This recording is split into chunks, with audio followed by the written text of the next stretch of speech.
መጣ ከዛ በኋላ እስልምና በ7ኛ ክፍለ ዘመን በመሳሰሉት መጣ ከዛ ሌላውም ሃይማኖት እንዲህ ጊዜውን ጠብቆ መጣ ምናምን ኢትዮጵያ የምትባለው ሀገርና ኢትዮጵያ የሚባሉት ህዝቦች እነዚህ ሁለት ሃይማኖት ከመምጣታቸው በፊት ነበሩ ማለት ነው ለዘመናት ሃይማኖትም ነበር ሃይማኖትም ራሱ ዛፍ ቅጠል ነው እኛ መናመልከው ወንዝ ነው መናመልከ የነበረው ሁለቱም መጤ ናቸው የተለየ ኮንፊደንስ ሊሰማ አይገባም በእስልምናም በክርስትና ሁለቱም ከውጭ የመጡ ናቸው ኢትዮጵያዊ የሚታወቀው አፍሪካዊ በአጠቃላይ የሚታወቀው በፀሐይ ሲያመል ልክ ነው እኮ ያልኩ አይደል ልክ ነው የሰጠው አይደል ነበረ ነው ማለት ያኒ ሁለተኛው ነገር ይኸውልህ የሙስሊሞችን በቀደሙን የኢድ ቀን ወጥቼ አለውኝ እኔ ይሄ አፍጥሩ ቀን ማለት ነው ወጥቼ መርገጫ አልነበረውም አዲስ አበባ ግነት እንዳይመስል ይሄ መመልከት ትችላለህ ድሮ አልነበረም ቀደም ጠቅሰናል እኮ ብዙ ኢዶች ተደርጓል ስቴዲየም አካባቢ ምናምን መጥቶ ሰላታቸውን አድርገው ይመለሱ ነበራል የበቀደሙ ግን መልእክት ነግረውን ሄዱት መልእክት አስተላልፏል የሆነ ቅሬታ እንዳለ አስተላልፏል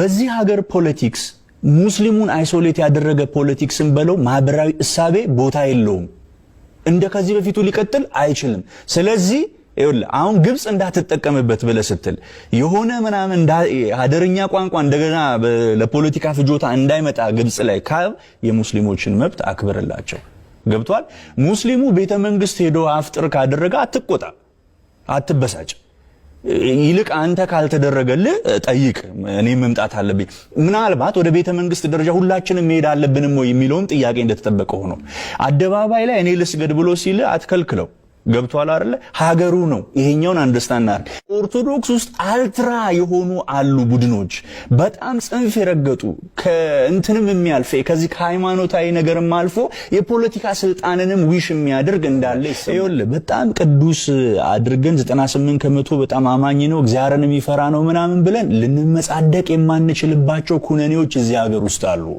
በተጨባጭ ስም ጠርቼ ለነግርህ የምችላቸው ይኸውል ጎንደር ላይ በምንድነው የመጀመሪያው ቡሌት የተተኮሰችው በምንድነው በቀብር ቦታ ነው አይደል የተባለው ድንጋይ ማንሳት ነው አይደል ይኸውልህ ልጅ ሞቶበት ልጁን ቀብሮ አይገባም ተብሎ የተቀበረ ሬሳ ቆፍሮ አውጥቶ አጥሩ ላይ አንጠለጠለ ማህበረሰብ ያለበት ሀገር ውስጥ ነው የምንኖረው ፖይንቴን አገኘው አንተ ልጅህን ቀብረ አጥር ላይ ሲያንጠለጥሉ በቃ ምትቀብርበት ኢትዮጵያ ውስጥ እየኖርክ እኮ ነው ሰላም ውድ ኢትዮጵያውያን ዛሬ ደግሞ አጋጣሚ ያው በፌስቡክ ላይ የማይለቀቁ ነገሮች የሉ ብዙ ነገር ብዙ ጉድ የሚሰማውና ታሪክን ባለማወቅ የተነሳ በአረቦች መሰሪ የታሪክ ፋብሪካ የነወዙ ወይም ያበዱ ግለሰቦች ናቸው እነዚህ ያዳመጣችኋቸው እስልምና የተመሰረተው ወይም ደግሞ በነብዩ መሐመድ ሲሆን ነብዩ መሐመድ እስልምና ተከታዮቻቸውን በሳውዲ አረቢያ መኖር ስላልቻሉ ራሳቸውን ለማዳን ኢትዮጵያ ወደምትባል ሀገር እንደሰደዷቸው በታሪክ የምናውቀው ጉዳይ ነው አረቦች ግን ለራሳቸው ፍላጎት ወይም ለሚከተሉት ሃይማኖት የታሪክ ፋብሪካ ፈጥረዋል በአረቦች ደግሞ የናወዙ እብዶች አንዱ እነዚህ ናቸው የመጀመሪያዎቹ ሙስሊሞች ወደ ኢትዮጵያ ተሰደው የመጡት በ615 ዓመተ ምህረት ነው 615 ዓመተ ምህረት ማለት እንግዲህ ክርስትና በተመሰረተ በ615ኛው ዓመት ማለት ነው ከዛ በፊት እስልምና የሚባል ሃይማኖት የለም ኢትዮጵያ ውስጥ ግን ሃይማኖት አልነበረም ይላሉ በፀሐይ በምንት ሲያውን የሚናገሩት ነገር እብደት ወይም ደግሞ ድንቁርና ከዛ በፊት አንደኛ ነገር መጽሐፍ ቅዱስ ማንበብ አለባቸው ከመጀመሪያው ከዘፍጥረት ጀምሮ እስከ መጨረሻው መጽሐፍ ቅዱስን ቢያነቡት የኢትዮጵያ ስም 43 ጊዜ ተጠርቷል ኢትዮጵያ የጂዊሽ ሃይማኖት ተከታይ ነበረች እና አቤሜሌክን እና ሙሴ ኢትዮጵያኖች ናቸው እኮ በእስራኤል ሀገር የነበሩት ጥቁሮች እና ሙሴ ኢትዮጵያኖች ናቸው ይሄንን የግሪክ ኦርቶዶክስ ቤተክርስቲያን በደንብ ሲያስተምሩ እኔ ባለሁበት ቦታ በእንግሊዝኛ ሲሰብኩ ሲያስተምሩ ሰምቻለሁ በእኛ ካህናት ግን ይሄ ነገር ሲነገር እኔ ሙሴን ማቀው እስራኤላዊ ሲባል ነው እስራኤል ግን ዋናው ኢትዮጵያኖች እንደነበሩ ጥቁሮች ናቸው የነበሩት ነጮች በኋላ ነው ከአውሮፓ ገቡ የሚባለው እና ያ ብቻ አይደለም መሀል ኢትዮጵያ እንዳለ ደግሞ የጁዊሽ ሃይማኖት ተከታይ ነበር። ለምን በዛን ጊዜ ክርስትና ገና አልተመሰረተም። በክርስትናው ዶክትሪን ላይ ከ5500 ዘመን በኋላ ከልጅ ልጆቹ ተወልጄ አድንሃለሁ ብሎ እግዚአብሔር ለአዳም ቃል ገብቶለት እንደነበር ተምረናል እኛ ክርስቲያኖች። ኢትዮጵያ ደግሞ የጂውሽ ሃይማኖት ተከታይ መሆኗን በመጽሐፍ ቅዱስ ላይ ማንበብ ሲችሉ እነዚህ ግለሰቦች እኮ አሁን የሙስሊም አክራሪዎች እንደሆኑ ግልጽ ነው። የሚናገሩት ነገር ሁሉ ኢንፌሪዮሪቲ ኮምፕሌክስ ነው። ጥልቅ የሆነ የበታችነት ስሜት። በኢትዮጵያ ውስጥ ሃይማኖት ተከልክሎ አያውቅም። ኢትዮጵያ ውስጥ ነገስታቱ ከአፄ ዮሐንስ በስተቀር አፄ ዮሐንስ ናቸው የክርስትና አክራሪ የነበሩት፣ ሙስሊሞችንም የገደሉት አፄ ዮሐንስ ብቻ ናቸው። ከዛ በፊትና አፄ ምኒልክ ቀዳማዊ ኃይለ ሥላሴ ሃይማኖት የግል ነው፣ ሀገር የጋራ ነው በሚል ነው ሀገር የመሩት። ለምን እስላም ለምን አመራር ላይ አልተቀመጠም የሚል ጥያቄ ከመጣ ያ ሌላ ጉዳይ ነው። የነቢዩ መሐመድ ተከታዮች እኮ ቢያንስ ከ100 በላይ እንደሆኑ ነው በታሪክ የተማርነው። ሲመጡ ኢትዮጵያ የክርስቲያን አይላንድ፣ ሌላ ሃይማኖት የለም፣ ክርስትና ነው በሙሉ ቤትም ቦታ። ኢትዮጵያ ስንል ሱዳንን ሁሉ ይጨምራል። ሱዳን፣ ይሄ የኤርትራ በረሃም አሁን ሙስሊም የሚባሉ በሙሉ ክርስቲያኖች የነበሩ ናቸው። የቤተ ክርስቲያን ታሪክ በኢትዮጵያ በሚለው መጽሐፍ ላይ በደንብ አብራርተው ጽፎታል አቡነ ጎርጎሪዎስ በደርግ የኢትዮጵያ መንግስት ዘመን ማለት ነው። እና እነዚህ ግለሰቦች በአረቦች የተጀነጀኑ እንትናን ነግሷል ብለው ይናገራሉ። ንጉሥ አርማ ወይም ንጉሥ ነጋሽን ነጃሺ ይላሉ አረቦች በራሳቸው አክሰንት። ነጋሽ ነው የሚባለው ወይም ንጉሥ አርማ።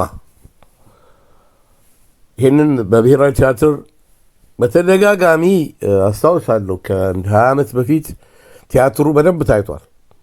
የእስልምናን ኢትዮጵያ ውስጥ እንዳይሰብኩ ሁሉ ተከልክለው ነበር ሲባል ህዝቡ ክርስቲያን ነው በዛን ሰዓት። ሁሉም ማንኛውም ኢትዮጵያዊ ሙሉ በሙሉ ይሄንን እውነተኛውን ታሪክ ካልሸረሸሩት ውስጥ ኢማሞች አንዱ በእንግሊዝኛ ያስተማረበትን ቪዲዮ እዚህ ላይ አያይዘዋለሁ፣ ታዳምጡታላችሁ። ሙሉ በሙሉ ኢትዮጵያ ውስጥ ለ14 ዓመት ሲቀመጡ እሱ በእንግሊዝኛው ላይ ዋን ዴኬድ ነው የሚለው። ዋን ዴኬድ ሚንስ 10 years ማለት ነው። ግን ኢትዮጵያ ውስጥ የተቀመጡት የመጀመሪያዎቹ ሙስሊሞች ማለት 14 ዓመት ነው የተቀመጡት በእውነተኛው ታሪክ። ከዛ ተመልሰው ሄደዋል። ይሄ እንግዲህ መቼ ነው? በ615 ዓመተ ምህረት ክርስቶስ ከተወለደ 615 ከዛ በፊት እስልምና የሚባል ሃይማኖት በዓለም ላይ የለም። የመጀመሪያዎቹ ሙስሊሞች ኢትዮጵያ ውስጥ መጥተው ተመልሰው ወደ ሳውዲ አረቢያ ሄደዋል። እና በሌሎች በኢትዮጵያ ሕዝብ ላይ ተጽዕኖ እናደርጋለን የሚል ኢንፌሪዮሪቲ ኮምፕሌክስ ነው የሚናገሩት። ይሄ ሌላ የሃይማኖት ጦርነት የሚያስነሳ ነው። እነዚህን ግለሰቦች ተው ማለት ይገባል። ሃይማኖትን በግልህ ያዘው። እንዲህ አይነት በዚህ በእነ አብይ አህመድ መከራውን እያየ ባለ ህዝብ ላይ እንደገና የሃይማኖት ጦርነት ማወጅ አደጋ አለው። ይሄንን እዛው ይዘህ ካመጣህበት ወደ አረብ ሀገር መሄድ አለብን። የኢትዮጵያ ህዝብ ሃይማኖት የግል ነው፣ ሀገር የጋራ ነው መሆኑን ያውቃል። እና አፄ ኃይለ ሥላሴ እስልምናን ጨቆኑ የሚባል አባባል እንዴ! እሳቸው ቃለ መሃላ የሚገቡት እኮ ክርስቲያን ናቸው። መስጊድ አልከለከሉም። ያው በእርግጥ የእስላሞች በዓል ቀን የረፍት ቀን ወይም ደግሞ አለመከበሩ ይሄ ትክክል እንዳልሆነ ያው በኋላም ደርግ አሻሽሎታል። ደርግ በዚህ ጉዳይ ሊመሰገን ይገባል። ነገር ግን እኛ ሌላውን ሃይማኖት ዶሚኔት አድርገን አደባባይ ላይ ለምሳሌ አሁን መስቀል አደባባይ እኮ ራሱ ቤተ ክርስቲያን ነው። ምን ክርስቲያን በሚጸልይበት አደባባይ ያ ቤተ ክርስቲያን የክርስቲያን መንፈስ ባለበት ቦታ መሄድ ምን ማለት ነው? ምንድን ነው ጥቅሙ? እኔ ሀጂ ሙፍቲን የምወዳቸው በዚህ ነው። ተናገሯቸው እኮ አሁን እንደው እስላም የሚጸልይበት ቦታ ጠፍቶ ነው ወይ ራሳቸውን የበታች ስሜት አድርገው አገድ እዛ አደባባይ ላይ ሄድን ካልት ይሄ ምንድን ነው? በሃይማኖታቸው ውስጥ ጽናት የላችሁም ማለት ነው።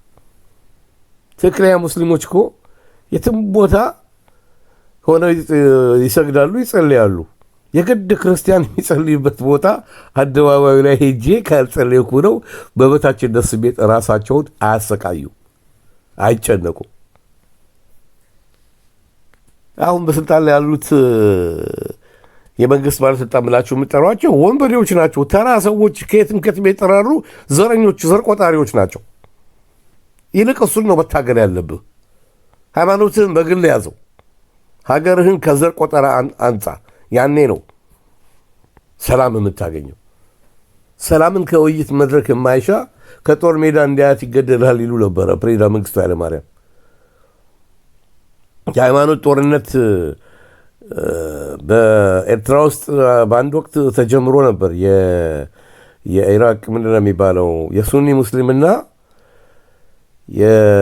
የኢራን ሻህ ነው ምንድን ነው የሚባለው በምጽዋ አካባቢ ጀማምረው ነበር። ግን ያው ነገሩ በኋላ ረገበ።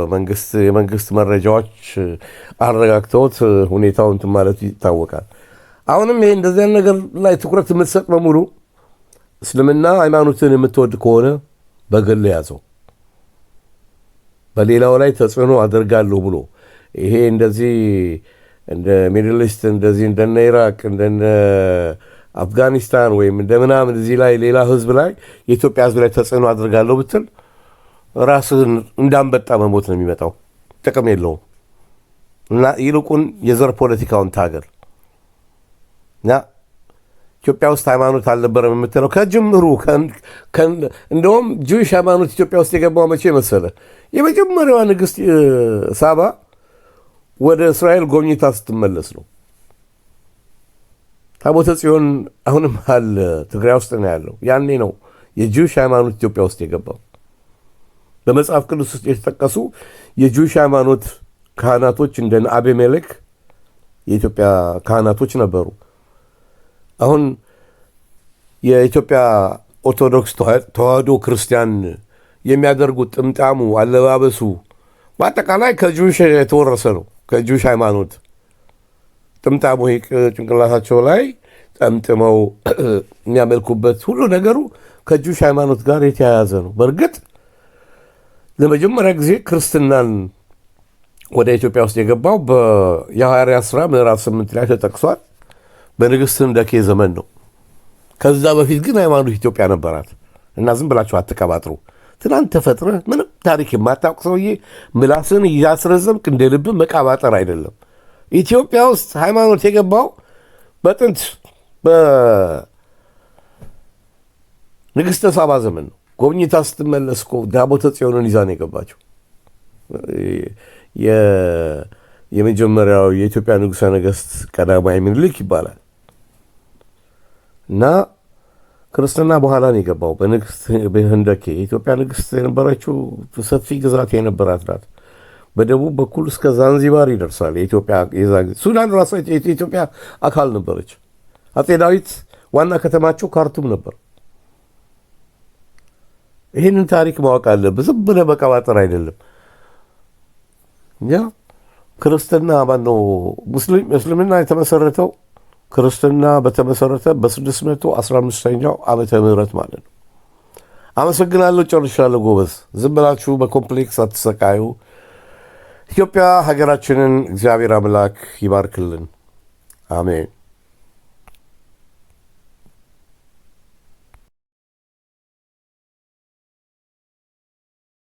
Muslims living in Abyssinia. Let us contextualize the situation. The Muslims in Mecca cannot worship Allah properly. The Muslims in Mecca are persecuted, tortured, killed. You all know the stories of Ammar ibn Yasir, of Bilal, of Sumayyah, of all of these Sahaba who became shaheeds or were tortured severely in Mecca. The Prophet ﷺ and how he was ridiculed. You all know this. There is no Darul Islam in existence. What does the Prophet ﷺ do? He allows 100 Muslims. That is like maybe 50% of the ummah at that time. That's a huge amount for the time. He allows a huge percentage of Muslims to go to another Darul Kufr. So not all Darul Kufrs are the same. Some are better than others. And what does he tell these Muslims? He tells them, listen to this, you are going to go to a country that has a just Christian king, Najashi. He will not harm you for your religion. He will not harm you for your religion. You will be able to be religious people. So go there. You will be able to worship Allah over there, unlike in Mecca. So go there. So the Muslims went 100. And by the way, 100, we might think it's a small number. For those days, 100, this is like 3-4 tribes. This is a huge number. It's a very big number. 100 strangers coming into your country and living and taking up residence. You all know the story, what happened. The Quraysh came to try to get them back. What did the Muslims do of Abyssinia? They fought in the courts of Najashi. They utilized the systems of Najashi. There is no Sharia court. There is no Islamic court. What do? They go to the very courts of Najashi, the highest court in the land, in front of Najashi. And they argue their case. This is the Supreme Court over here. They argue their case passionately. Not based upon Islamic principles, based upon universal principles of justice and fairness. Look at the evidences that Ja'far ibn Abi Talib used. He didn't say Allah commands us that we must live here. He didn't say the Prophet ﷺ commanded us we have to come here, whether you like it or not, tough luck. He realized this is now up to Najashi. Obviously with the permission of Allah. The ruling is for Najashi in this particular case. Obviously whatever Allah wills. So he has to convince Najashi based upon Najashi's system of justice and not based upon the Sharia. So what does he do? He appeals to Najashi's sense of fairness. He says, you are a just king. You allow people to be who they are. We are righteous, religious people. We believe in Jesus Christ. You all know the story. The key point here, Ja'far ibn Abi Talib argued in front of Najashi, in the court of Najashi, using the techniques of Najashi. And nobody complained. Nobody said, A'udhu billah, this is kufr. A'udhu billah, you cannot do this. It's a matter of life and death. You either live your life as Muslims in Abyssinia, or that's it, you're going back to Mecca, and you're going to face persecution and torture. And the Prophet ﷺ allowed these 100 Muslims to live in Abyssinia for almost 1 decade. They lived in Abyssinia for 1 decade almost. Medina was established, the Muslims are still in Abyssinia. Badr is fought, the Muslims are still in Abyssinia. Uhud is fought, the Muslims are in Abyssinia. Ahzab is fought, they're still in Abyssinia. Khandaq is fought, they're still in Abyssinia. And then finally, when the battle is fought against the Yahud, the final battle against the Yahud, the Bani Qurayza, that is when the Prophet ﷺ sends for Ja'far and says, come back. Why at this stage? Why after 7 years of the Hijrah did the Prophet ﷺ tell Ja'far to come back? Scholars say Ja'far ibn Abi Talib was the backup plan. If the Muslims cannot live in Medina, they're all going to go to Abyssinia. There's a backup plan. If we don't succeed in Medina, at least we'll have a place to live. But when finally every major opponent is off of the picture, then the Prophet says to Ja'far, come back and live with us. Now during those years, those 10 years that they lived there, the Muslims picked up the language, the culture, the cuisine. They picked up the elements of society that they happened to be a part of. They talked about their religion, but they never once plotted and planned to establish a khilafah in Abyssinia.